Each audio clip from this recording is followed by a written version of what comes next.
gunanya apa total? Jadi jihad ini ada dua, ya, jihad defensif dan ofensif, ya, jihad membela diri dan juga menyerang, ya, mencari tempat yang baru, dakwah fisabilillah. Jadi pertama tujuan jihad adalah untuk membela diri ketika diserang oleh musuh. Dan ini selaras dengan fitrah manusia, bahkan hewan. Kalau didolimi hewan yang normal ini Pak ya, dia akan membela diri walaupun dia lemah. Seperti apa? Seperti ayam misalnya. Ayam dengan kita kuat mana Pak? Kok ragu ini? Ayam dengan kita kalah sama pitik masa? Ayam kuat kita ya kalau. Iya. Ayam bobok gitu, ya, ayam babon yang dia ngeremi telur kemudian menetas. Nah, berani apa tidak Pak? Ya. Secara fisik kita lebih besar, secara senjata kita banyak senjatanya, pacul atau apa gitu. Ayam paling cuma paruh dan, tapi walaupun mereka lemah, ketika merasa didolimi, gimana? Dia berusaha sekuat tenaga untuk melindungi dirinya dan keluarganya. Ini manusia kita diberi akal, diberi wahyu Al-Quran Sunnah. Ketika didolimi, kemudian kita membela diri, malah dicap teroris. Kan lucu ini kan? Kita didolimi duluan. Negara kita dijajah, kita mewakili Palestina misalnya. Harta kita diambil, tanah kita direbut, dirampas, bahkan agama dilecehkan. Masjid-masjid misalnya dilecehkan, diinjak-injak mereka dalam Masjid Al-Aqsa. Ketika ada pembelaan, kok malah dicap teroris oleh musuh Islam. Dan anehnya, yang mengaku Islam juga ikut mengatakan iya, mereka teroris.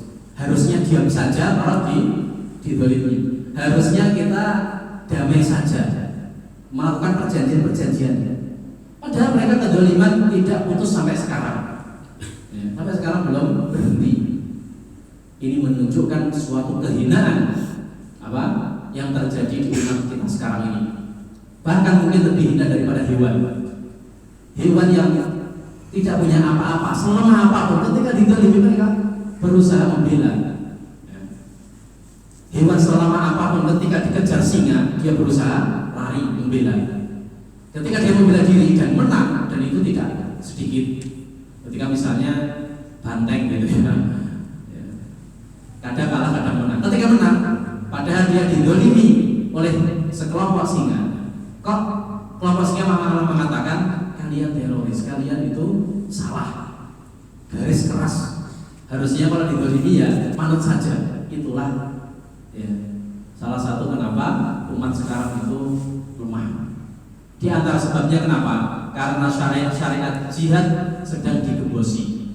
Di antara fadilah syariat jihad ini harusnya terus berlaku sampai hari kiamat supaya kekuatan kaum muslimin terus terjaga. Ya. Aslinya kaum muslimin sekarang ini tidak kalah jumlah. Bahkan untuk senjata, insya Allah juga punya. Di antara saudara kita ya, yang mayoritas Islam agamanya, dan mereka juga punya nuklir, negara mana Pak? Pakistan. Ya, Pakistan. Mereka punya hak. Kalau misalnya kita langsung ke tahap tersebut, ke tahap senjata yang mungkin tidak sebanyak yang lain, tapi mereka juga punya hak wewenang nuklir di PBB, yaitu saudara kita yaitu di Pakistan misalnya. Kalau bicara di bawah itu senjata misalnya, kalau untuk jumlah kita banyak. Kalau di bawah nuklir misalnya atom atau misalnya roket atau misalnya senjata biasa AK-47, M16 dan pesawat semuanya, kalau dikumpulkan insya Allah banyak dan insya Allah cukup. Walaupun mungkin secara kuantitas tidak sebanyak musuh, tapi kemenangan kaum muslimin dalam sejarah bukan ditentukan dengan banyaknya jumlah, bukan ditentukan dengan kuatnya atau canggihnya persenjataan. Rasulullah SAW dan para sahabat, kalau kita lihat peperangan dengan Romawi ya, di Ghazwah Tabuk, peperangan Tabuk misalnya, Sampai Romawi takut. Mereka secara jumlah lebih banyak, secara senjata lebih canggih, lebih canggih. Tapi mereka takut kepada kaum muslimin ketika itu. Kaum muslimin sudah capek-capek jalan ke Tabuk, malah gak jadi perang karena musuh takut. Di akhir-akhir kenabian Nabi sangat kuat dan kokoh sekali kaum muslimin. Mereka tidak sebanyak musuh jumlahnya dan senjatanya juga tidak secanggih. Tapi karena mereka mengagungkan Allah, mengangkat kitab Allah, mengamalkan sunnah Rasulullah SAW, dan tetap mendirikan jihad fisabilillah, maka Allah memuliakan mereka dengan jihad tersebut. Maka di antara fadilah jihad fisabilillah terciptanya stabilitas kaum muslimin bebas melakukan syariatnya. Merdeka adalah ketika seorang mukmin bebas melakukan syariatnya, tidak dibatasi. Oh, agama itu hanya di masjid saja. Tidak boleh menegakkan ini itu. Berarti kira kita belum merdeka. Kita belum merdeka. Yang nyuri ayam ya, tadi bicara ayam, itu harus dipukuli. Bahkan belum lama ini nyuri ayam mati gitu ya, di mana itu, Bali atau mana. Sedangkan yang korupsi dibiarkan saja. Kebebasan hanya untuk yang berkuasa. Mana merdeka? Maka kita sama sedih setiap tahun merdeka hanya untuk kalangan tertentu. Sedangkan kita yang di bawah ini tidak merdeka. Dari sisi politik, dari sisi ekonomi, dari sisi penegakan syariat Islam, kita tidak bebas. Mana merdeka di sini? Jadi kemerdekaan yang hakiki yang sudah saya sebutkan panjang lebar di khutbah Jumat lalu adalah ketika kita bebas menegakkan syariat Islam, kita bebas, tidak ada kekangan sistem-sistem, ataupun kita hanya fokus beribadah kepada Allah Subhanahu wa taala. Tidak ada perbudakan selain Allah Subhanahu wa taala. Walaupun kita di sini memang alhamdulillah dengan izin Allah Subhanahu wa taala patut kita syukuri. Kita sekarang yaitu hengkang musuh Allah Portugal, kemudian Belanda, kemudian Jepang, betul? Ada lagi yang menjajah dulu. Walaupun mereka memang hingga, alhamdulillah kita bersyukur, kita lebih bebas daripada sebelumnya. Tapi ternyata sistem mereka masih dipaksakan untuk kita dari sisi ekonomi, dari sisi politik dan sebagainya. Artinya kita sebagai orang Islam yang menguasai mayoritas Indonesia ini belum sepenuhnya bebas. Maka kita merdeka, oke merdeka, tapi belum 100%. Kemerdekaan yang hakiki adalah ketika seorang muslim fokus hanya beribadah kepada Allah Subhanahu wa taala, karena yang hanya berhak hanya Allah Subhanahu wa taala yang untuk diibadahi dan untuk ditakuti. Tawakal hanya kepada Allah, cinta hanya kepada Allah, loyalitas hanya kepada Allah Subhanahu wa taala, dan selainnya itu adalah makhluk, harus sejalan dengan perintah Allah Subhanahu wa taala. Dan di antara hikmahnya adalah ketika syariat, ketika jihad ditegakkan, maka di antara tujuannya adalah melindungi kedaulatan negara Islam, kedaulatan negara Islam. Maka itu di antara di dunia fadilah jihad fisabilillah sangat besar sekali. Saifun yansur wa kitabun yahdi, kata para ulama.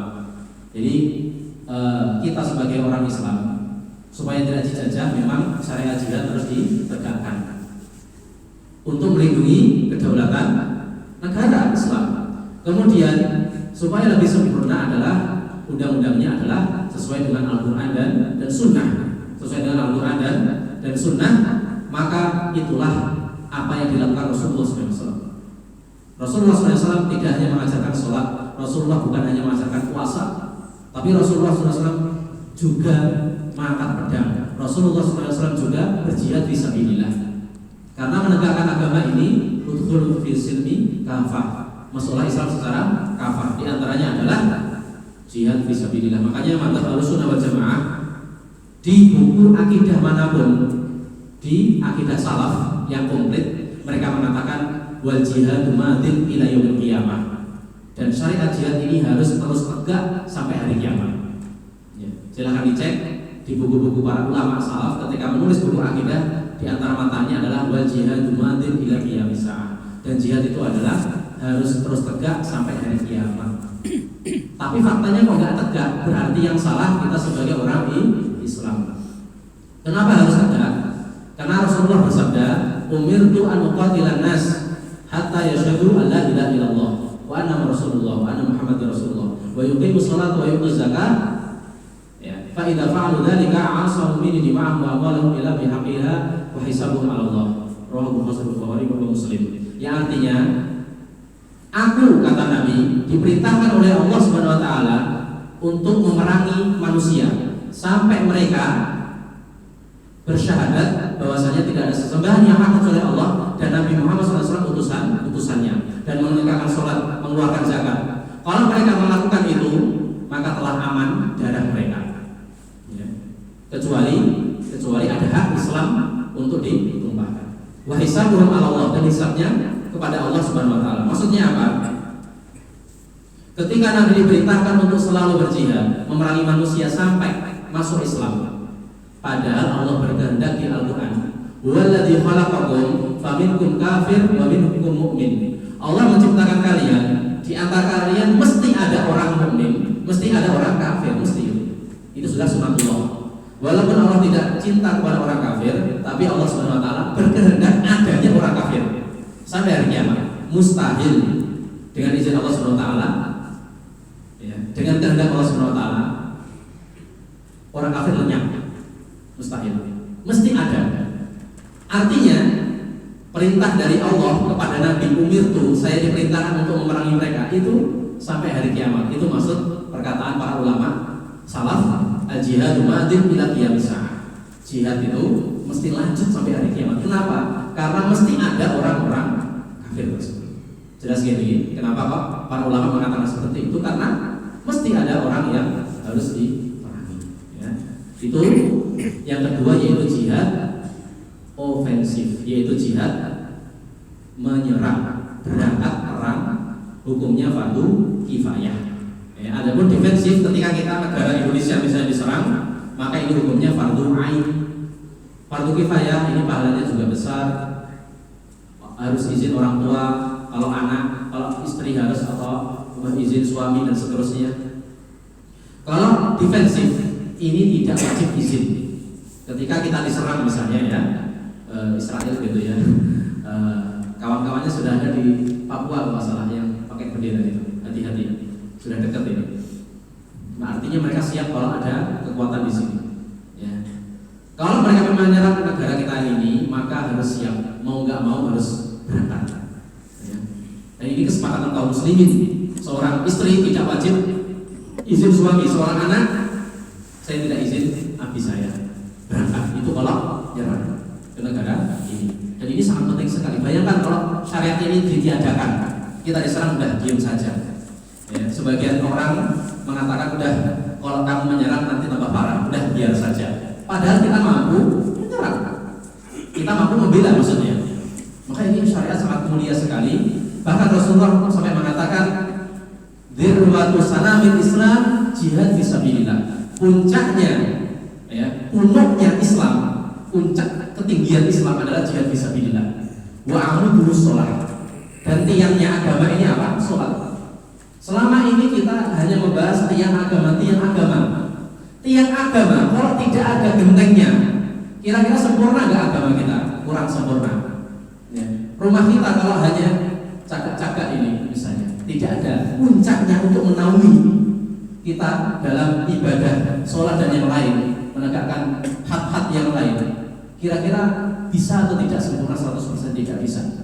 Maka itu pentingnya kata Nabi SAW, dirwatu sanamil jihad fisabilillah. Puncaknya kejayaan adalah jihad fisabilillah. Ini fadilah di dunia, adapun fadilah di akhirat sangat banyak, ya, pahala-pahala sangat banyak sekali, ya. Di antaranya adalah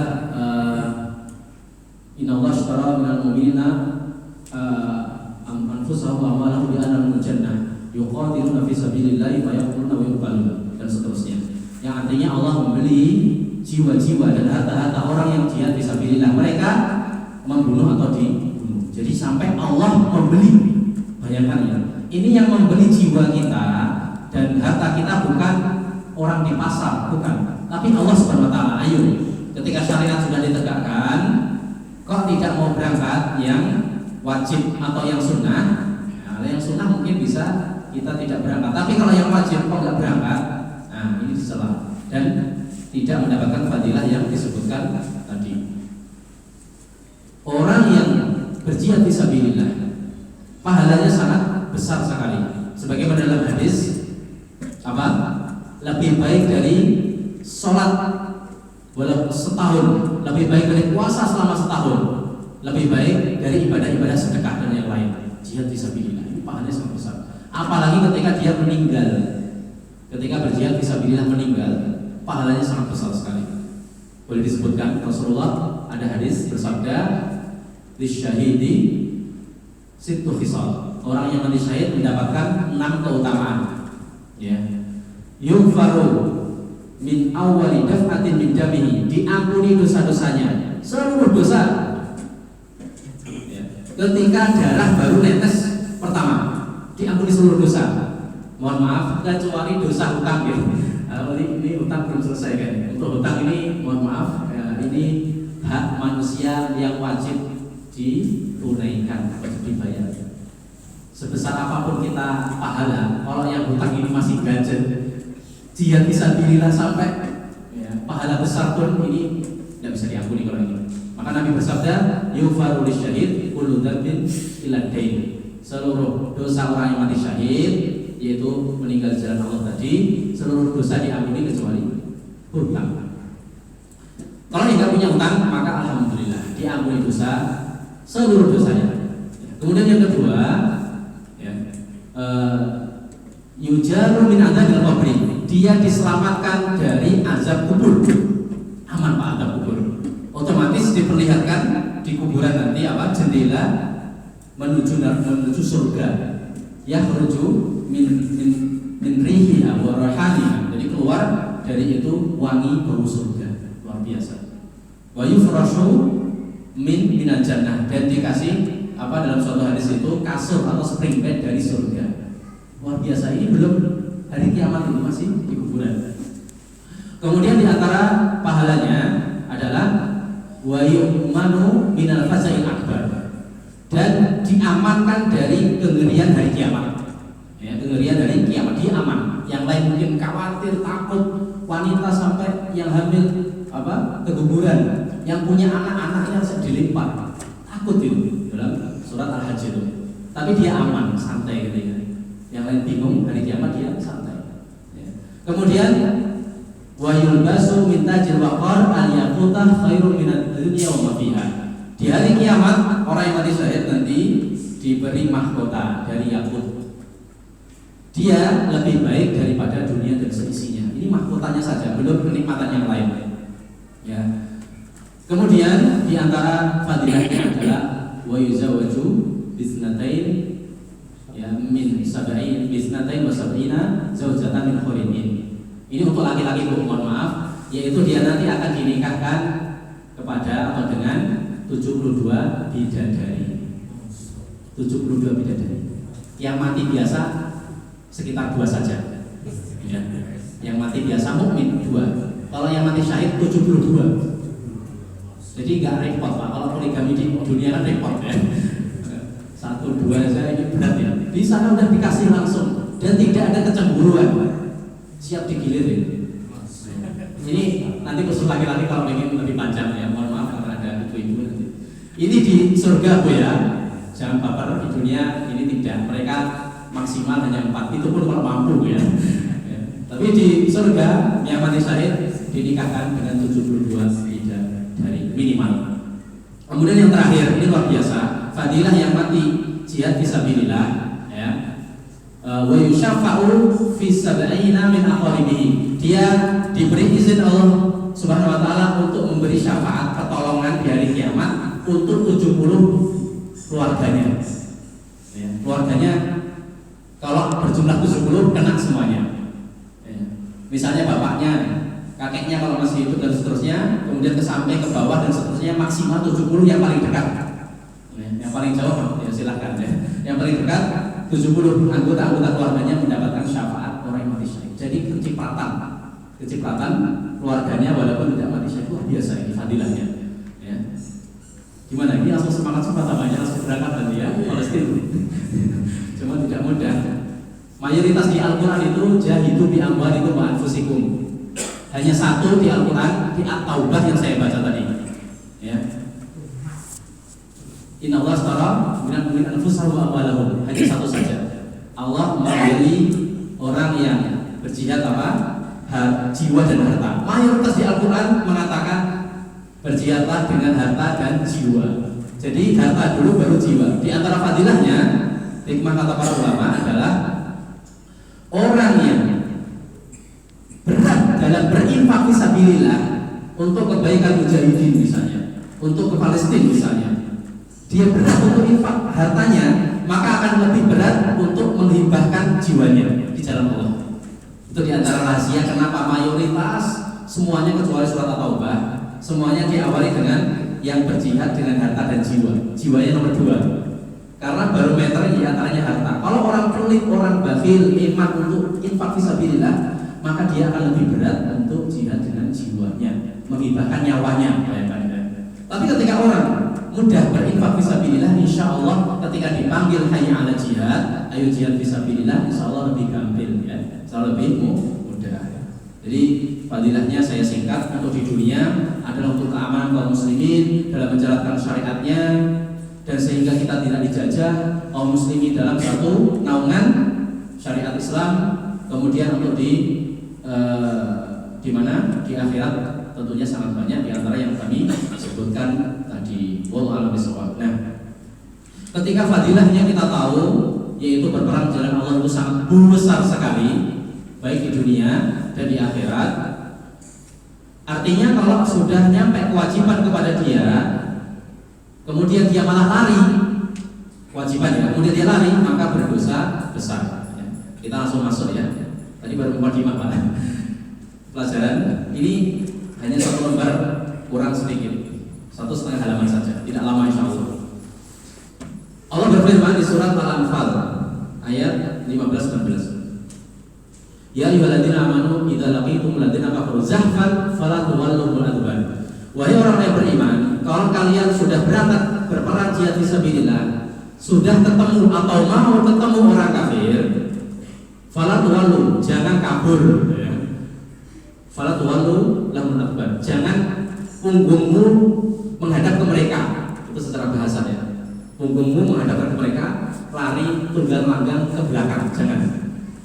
Ancamannya apa? Wa may yuwallihim yawma idzin duburahu. Barang siapa yang membelakangi mereka, maksudnya kabur, padahal sudah mau ketemu ini,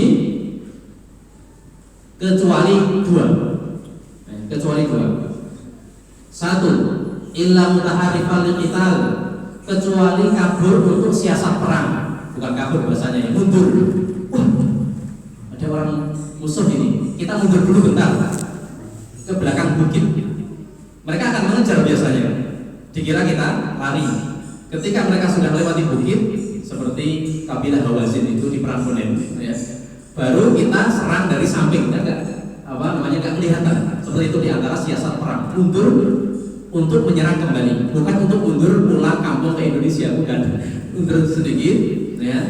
Kemudian sembunyi di bukit misalnya, mereka datang masuk sela-sela bukit, langsung kita serbu dari atas pakai panah gitu kalau dulu. Kalau sekarang pakai bom misalnya, itu diantara siasat. Jadi boleh mundur, bukan untuk kabur pengecualian, tapi untuk siasat perang. Itu diantara contohnya. Yang kedua, pengecualian au mutahayyizan ila fi'ah. Mundur gunanya untuk gabung dengan kelompok tentara yang lain. Ini ada tentara di sini ya, kita ajari siasat perang ya. Jadi boleh mundur ya, untuk gabung dengan regu yang lain. Kalau dirasa misalnya langsung maju terus nanti malah babak belur. Itu ada bantuan, kita mundur dulu. Itu tidak ada masalah. Tapi kalau kabur dari medan peperangan sudah ketemu, bukan karena 2 sebab tadi, yaitu siasat, bukan. Untuk gabung dengan kaum muslimin yang lain, bukan juga. Maka hukumannya apa? Faqad ba'a bi ghadabin minallah. Maka dia kembali mendapatkan kemurkaan Allah Subhanahu wa taala. 1. Yang kedua, wa ma'wahu jahannam. Maka tempat kembalinya kalau nggak tobat adalah neraka jahanam. Wa bi'sal masir. Itulah seburuk-buruk tempat kembali. Al-Anfal 15-16. Jadi ini firman Allah Subhanahu wa taala, saya hanya menukil, bukan perkataan saya dari awal sampai ini tadi, yaitu larangan melarikan diri dari medan perang. ketika disebutkan Allah murka dan disebutkan spesifik hukumannya, kalau jahannam bil masjid, ini tanda bahwasanya itu dosa besar. 1, 2. Ketika Nabi mengatakan jauhilah 7 yang membinasakan, maka ini indikasi dosa besar. Rasulullah bersabda, "Istanibus sab'al mubiqat." Jauhilah 7 dosa yang membinasakan. Qalu wa ma hunna ya Rasulullah? 7 itu apa ya Rasulullah? Qala, beliau bersabda, asyirku billah, syirik kepada Allah atau menyekutukan Allah yang sudah kita bahas. Wasihru, dan sihir. Wa qatlun nafsil lati haramallahu illa bil haq, dan membunuh orang lain tanpa kebenaran. Kemudian wa aklu riba, makan riba yang sudah kita sebutkan juga. Wa aklu mali yatim, memakan anak yatim. 5. Yang ke-6, wa tawalli yaumaz zahfi, dan lari dari medan peperangan. Satu lagi ya, wa qadful muhsanatil ghafilatil mu'minat, dan menuduh wanita baik, wanita muslim, wanita mukmin yang baik, bukan berzina, menuduh mereka berzina. Ini termasuk dosa besar. Sudah kita sebutkan atau belum Pak? Yang terakhir? Belum ya? Belum. Nanti insya Allah mudah-mudahan ada ini ke depan. Kalau tidak ada kita tambahin. Di sini Nabi mengatakan yang ke-6 adalah lari dari medan perang. Ya, sudah kita sebutkan takhrijnya juga. Atau kita sebutkan dalil ini sebelumnya. Jadi karena Rasulullah menyebutkan dari 7 yang membinasakan dia di dunia atau di akhirat, maka ini disebut dosa besar. Kemudian di antara syarat dan ketentuan dilarangnya lari dari medan perang adalah ketika jumlah musuh 2 kali lipat. Jumlah musuh jumlahnya 2 kali lipat. Misalnya kita di sini jumlahnya berapa? Untuk ibu-ibu bagian masak aja Bu ya. Untuk laki-laki yang perang ini sekitar 40 ada ya, misalnya 40 misalnya. Monggo Pak. Ya. Hanya ala jihad beliau insyaallah. Ya. Kita jumlahnya 40. Kemudian kita tahu jumlahnya orang kafir, musuh kita jumlahnya adalah 40 dan ke bawah. Jumlahnya 80 dan ke bawah. 2 kali lipat. 80 dan ke bawah. Misalnya 70 atau 79. Kalau jumlah musuh kita itu 2 kali lipat atau ke bawah, maka dilarang kabur, dilarang mundur, kecuali 2 kejadian keadaan tadi. Tapi kalau jumlahnya musuh ini lebih dari 2 kali lipat, jumlah kita 40, jumlah musuh 81 dan ke atas, maka boleh tidak perang, nggak jadi perang, mundur saja, walaupun tanpa siasat, tanpa gabung. Jelas ya? Adapun dalilnya, tadi kaidahnya, dalilnya adalah dulu di awal Islam, surat Al-Anfal ayat 65, iyyakum minkum isyruna sabiruna yaghlibu mi'atain. Allah berfirman yang artinya, kalau jumlah kalian ketika perang 20, maka dia harus sabar, pasti bisa mengalahkan yaghlibu dengan izin Allah mi'atain, bisa mengalahkan 200. Jumlah kaum muslimin 20, jumlah musuh 200. Perbandingannya berapa ini berarti? 1:10 ya. Ini di awal Islam seperti itu. Kalau jumlahnya 10 kali lipat, misalnya jumlah kita 40, jumlah musuh berapa? 400. Tidak boleh lari, harus tetap teguh, wajib. Kalau sudah ketemu atau dekat, zahfan itu apa? Ketemu atau dekat, tidak boleh lari. Di awal Islam seperti ini. 1:10 biasa Pak. Umar bin Khattab, Khalid bin Walid, biasa 1:10. Kita 1 lawan 1 aja kabur. Ya, 1 lawan 2 kabur. Di awal Islam seperti itu. Walaupun musuh senjatanya lengkap, jumlahnya banyak, 1 versus 10 gitu ya. 1 lawan 10 nggak boleh lari. Kemudian Al-An kata Allah, Al-Anfal ayat 66. Hukum di awal dihapus oleh Allah. Sekarang kata Allah, khaffafallahu ankum, Allah meringankan kewajiban. Wa alima anna fikum du'fa. Allah tahu sebagian kalian itu ada yang lemah gitu ya. Sebagian kaum muslimin ada yang lemah, 1 lawan 10 ini sudah ciut gitu ya. Kok tetap diwajibkan? Ini terlalu memaksa ya. Fa iyyakum minkum mi'at sabira. Kalau kalian ada 100 orang yang di bumi ini, maka mereka harus sabar untuk mengalahkan 200. Kalau ada 100 harus sabar mengalahkan 200. Ini berganti hukum ya. Kalau misalnya 1 lawan 2 Pak ya, 100 kaum muslimin lawan 200, berarti kan 1 orang lawan 2. Ini ya, jumlah ini maksimal, nggak boleh kabur ya. Atau wa iyyakum minkum alfun yaghlibu alfain. Atau kalau jumlah kalian 1000, maka nggak boleh kabur dari 2000 ya. Biidznillah wallahu ma'as-sabirin. Pasti akan menang dengan izin Allah, dan Allah bersama orang yang sabar. Jadi hukumnya kemudian diganti oleh Allah Subhanahu wa taala 1 lawan 2. Kalau 1 lawan 3, perbandingannya 1:3, maka tidak wajib melanjutkan perang. Ya, ulang aja gitu ya. Tidak wajib melanjutkan perang, atau bahasa kasarnya kabur, tidak wajib. Ya, itu di antara syarat dan ketentuan berperang fisabilillah. Jadi kalau orang Allah Subhanahu wa taala itu rahmat, rahmat, tidak memaksakan sesuatu yang terasa berat. Terutama zaman sekarang Pak, 1:10, 1:2 saja kita beratnya ada. Tapi syariat ini sampai hari kiamat. Walaupun ada 2 pendapat, hukum ini hanya di perang Badar saja, tapi pendapat yang tepat kata Ibnu Jarir Tabari adalah sampai hari kiamat. Kalau kita perang misalnya, jumlah kita 40, musuh jumlahnya 80, 2 kali lipat, atau kurang dari 80, dilarang kabur kecuali 2 keadaan tadi, siasat perang atau bergabung dengan kelompok yang lain ya. Tapi kalau jumlahnya 81 dan ke atas ya, maka ini tidak wajib untuk melanjutkan peperangan ya.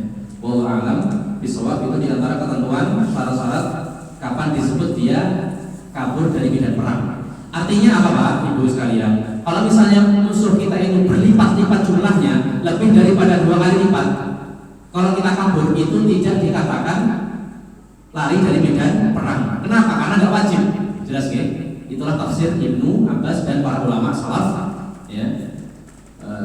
Idza kanu difain yajibu qitaluhum la yanbaghi firar minhum, la yanbaghi firar minhum. Wa in kanu difain la yajibu qitaluhum. Yang artinya kalau jumlah mereka itu 2 kali lipat saja ya. Kalau jumlah mereka itu 2 kali lipat, maka tidak boleh kabur kalau kurang dari 2 kali lipat atau kurang. Tapi kalau jumlah mereka itu lebih dari itu, maka tidak wajib berjihad atau melanjutkan peperangan. Pulang dulu saja, cari bala bantuan gitu ya, dari Sukawinangun atau dari mana Pak ya, baru berangkat lagi. Wallahu a'lam bishawab ya. Ini diantara ketentuan, tidak semata-mata kemudian orang yang kabur kemudian disebut lari dari medan perang.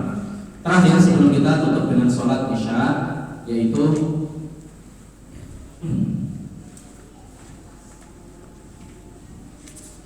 kejadian dulu di zaman Nabi Muhammad SAW, perang Hunain. Perang Hunain itu perang setelah Fatu Mekah. Fatu Mekah, terbebasnya kota Mekah tahun berapa Pak? Tahun 8 Hijriah. Di tahun yang sama, setelah beberapa bulan, Nabi mengadakan peperangan di daerah Hunain, daerah antara Mekah dan Madinah, melawan segelintir kabilah Hawazin. Jumlahnya hanya sedikit, jumlah Nabi dan sahabat banyak, apalagi rombongan dari Madinah. Kemudian orang-orang yang masuk Islam ketika Fatu Mekah banyak yang ikut, jumlahnya sangat banyak.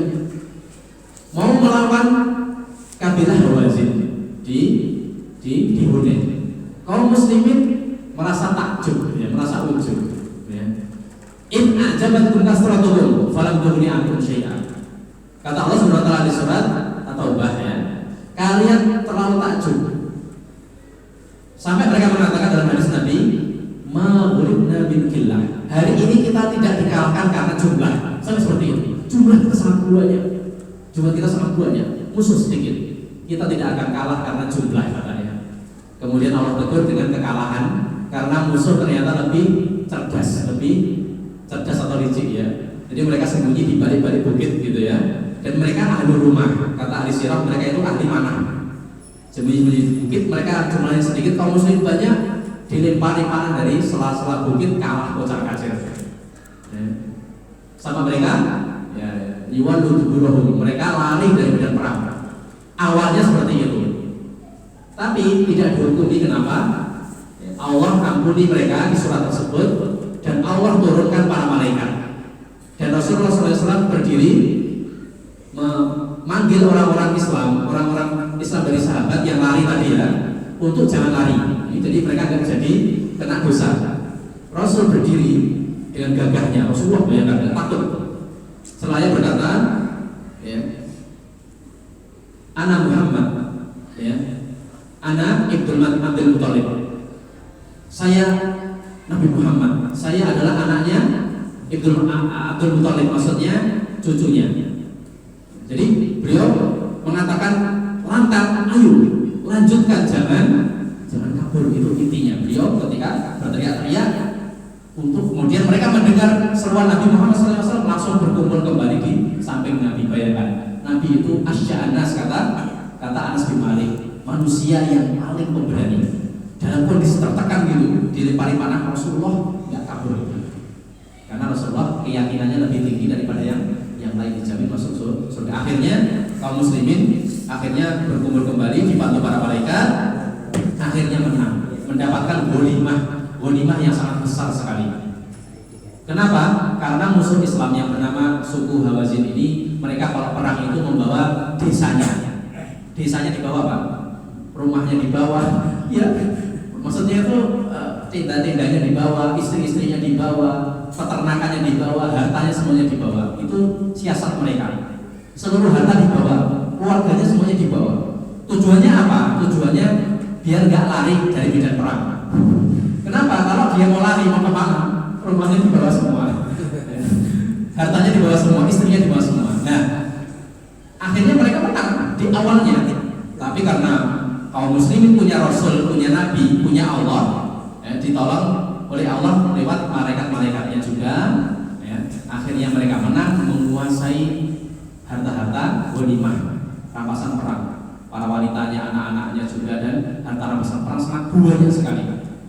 Dan seluruhnya dibagikan kepada orang-orang Mekah yang baru masuk Islam, seperti Abu Sufyan, ya, Ammar dan yang lainnya. Diberikan satu orang dapat 100 unta. Semuanya dibagikan. Yang baru masuk Islam itu di Fatu Mekah dibagikan. Kamu 200 unta, 100 unta, 1000 domba misalnya gitu ya. 100 unta itu kalau satu unta 50 juta, 100-nya berapa ini? Yang pintar matematika. Berapa triliun ini? Ini halal Pak, bukan korupsi ya. Luar biasa. Nah, orang-orang Ansor yang berjuang bersama Nabi nggak dikasih. Kisah singkatnya apa? Orang-orang Ansor berundel protes di belakang. Mary. Kemudian nyampe kepada Nabi langsung khutbah. Intinya adalah, kalian apakah nggak ridho mereka pulang dengan harta rampasan perang? Mereka pulang ke Mekah. Kalian, wahai Ansor, pulang ke Madinah bersama Rasulullah SAW. Ada nangis. Apakah kalian tidak ridho cukup dengan saya pulang bersama kalian? Kemudian Rasulullah SAW mengatakan, seandainya orang-orang Ansor jalan ke suatu jalan, orang-orang selain Ansor tidak seperti itu, maka saya akan ikut jalannya Ansor. Rasulullah SAW memberikan psikologisnya dinaikkan lagi. Kalian itu punya Nabi, kalian itu sudah tidak diragukan keimanannya, sudah beriman lama di mana? Di Madinah. Maksudnya Ansor, orang asli Madinah, dan Muhajirin yang dulu hijrah bersama Nabi. Adapun yang baru masuk Islam itu orang-orang Mekah itu, yang nanti mereka tidak ikut balik pulang kampung, mudik lagi kembali ke Madinah. Mereka kan baru masuk Islam.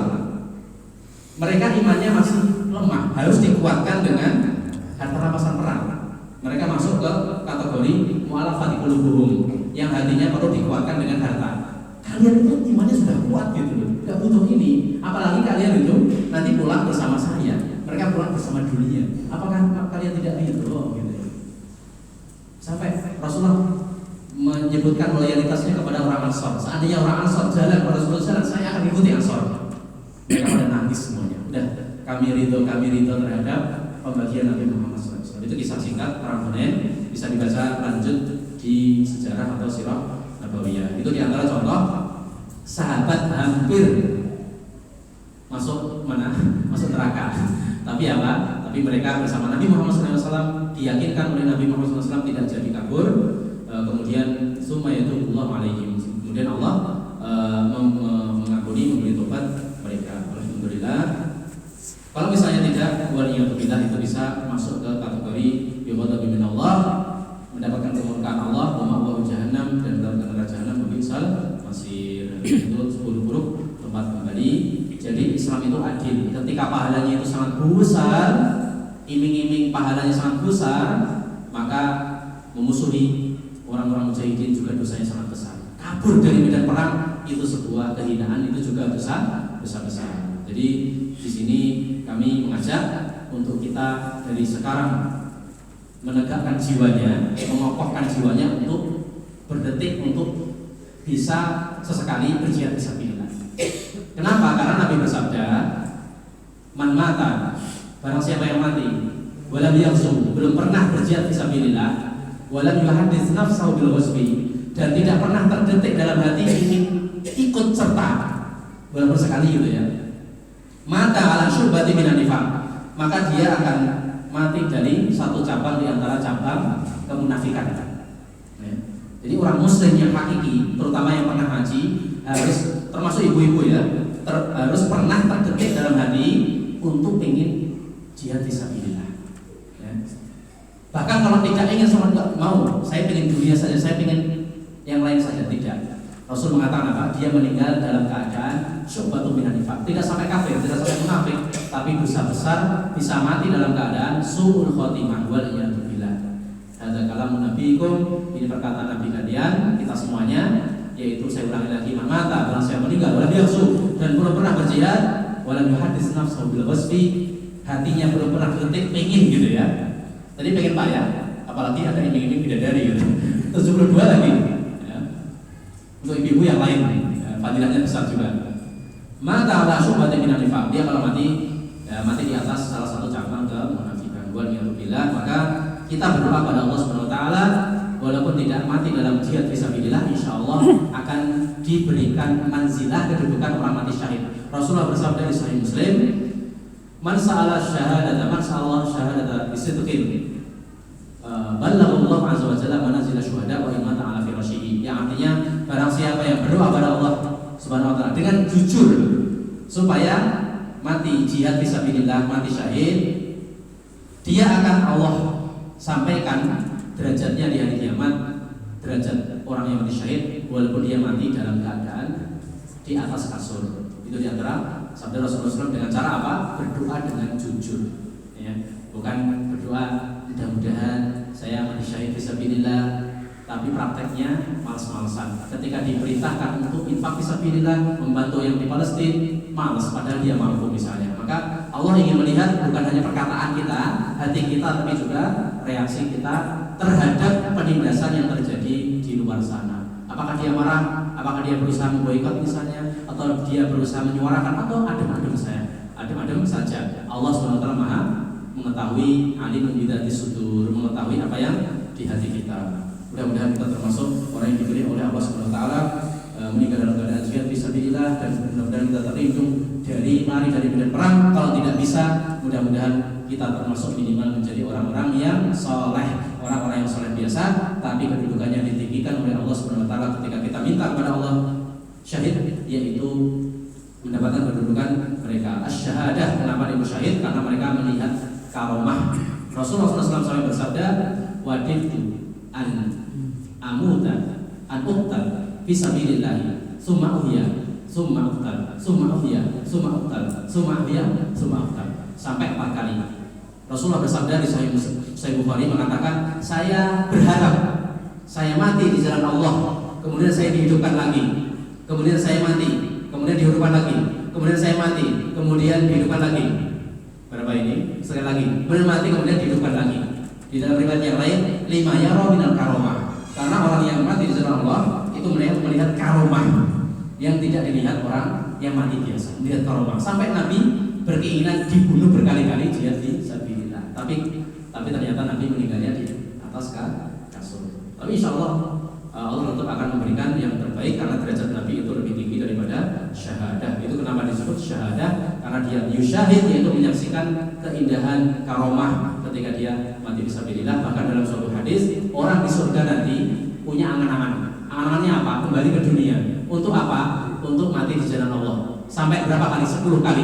Asyra marat, 5 ya minal karomah. Pengen sampai 10 kali. Hidupkan lagi, ikut daftar lagi, mati lagi.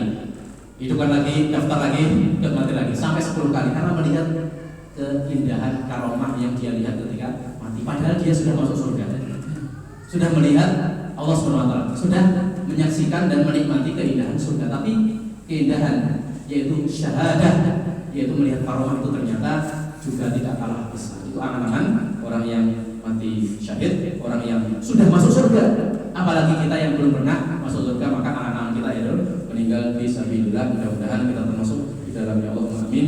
Demikian, terlalu semangat sampai melebihi waktu, dan nanti kita juga izin rapat, jadi tidak bisa sampai jam 8. Warahmatullahi. Sementara kita tutup dengan sholat. Assalamualaikum warahmatullahi wabarakatuh.